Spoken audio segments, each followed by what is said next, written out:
Honestly, I want to see more type 1 representation in the media, because not a lot of people realize what it's like to have type 1 diabetes. They hear diabetes and they think, oh, you must have eaten like shit, and you must be fat and ugly and not take care of your body, which that's not the case. We were born with a gene that basically one day we either got a sickness or a virus, and our body just started attacking our pancreas, and now our pancreas doesn't work anymore, and there's nothing we can do about it. You cannot be borderline type 1. You either have it or you don't.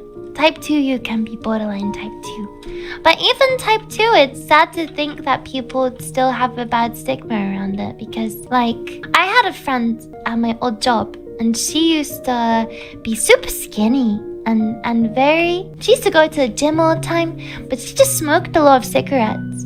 And unfortunately, those cigarettes are what caused her to have type 2 diabetes.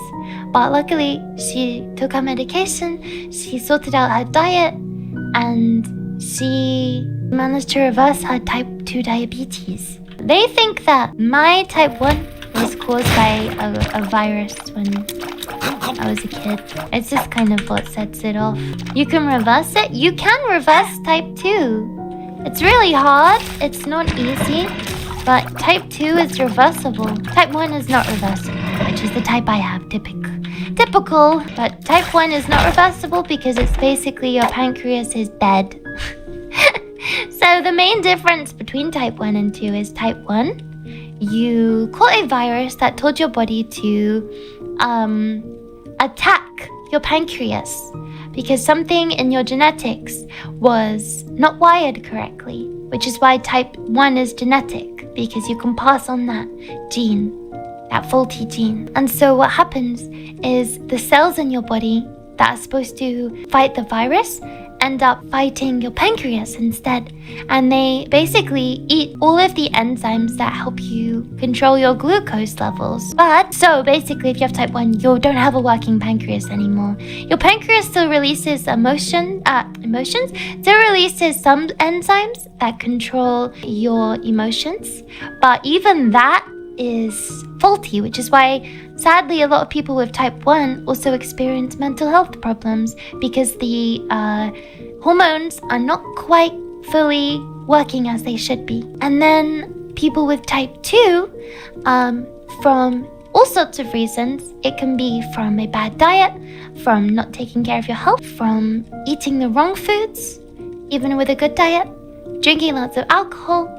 There's all sorts of reasons, but it's always environmental with type 2. Your body builds a resistance to the glucose that you are digesting. And so your insulin, which everyone produces, my body just doesn't produce it anymore, which is why we have to inject insulin if you're type 1. Your body with type 2 kind of builds a resistance to the glucose, and it kind of just gets lazy. Your pancreas just gets lazy because it's like, whoa, you're giving me way too much shit. I can't work with all of this. And so it just starts to give up until eventually you have a high insulin resistance, which is why type 2 is reversible, because if you then start eating salads, or if you basically just get a better diet and exercise, your pancreas starts to go, okay, you've lightened the load, I'll work a bit harder now.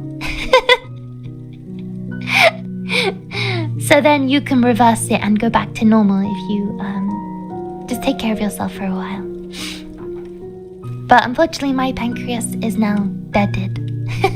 Pancreas transplant, wouldn't that fix it?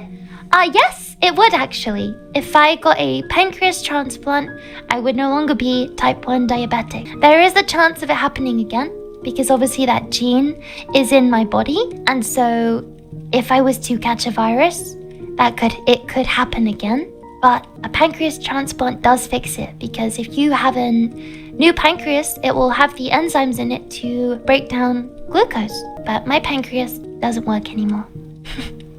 So unfortunately, no. But the problem is, pancreases are the second most dangerous organ to transplant after the heart. The survival rate is not very high. And so usually it's better to just have a pump or inject yourself than get a pancreas transplant. Yeah, that's why they don't really do it. Otherwise, type 1 diabetics would be getting transplants left and right. It's kind of not worth it because you're more likely to die, really, from getting a pancreas transplant. It's also the second biggest organ in your body, which is why it's also super dangerous. But yeah, it's the second most dangerous, most fatal organ to have a transplant, and the success rate is not very high. Your body tends to reject it a lot. But one cool thing they're thinking about doing is, so people with type 1 sometimes have a pump.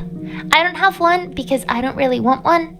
They're just kind of big old machines that stick on you, and I just don't really want that. When I wear dresses and stuff like that, I don't want that. It's too lumpy and bumpy and annoying. I'd rather just carry my pens around with me. I have a glucose monitor on me, which is a tiny little thing, and I don't mind that. It just goes on my arm. But the pump is pretty big. It's like half the size of your phone, and that's just too big for me. If they develop something smaller, then I would have it. But they haven't yet, so I don't really want a pump. But one thing that they have been thinking about doing is basically making kind of like a pacemaker, but for your pancreas.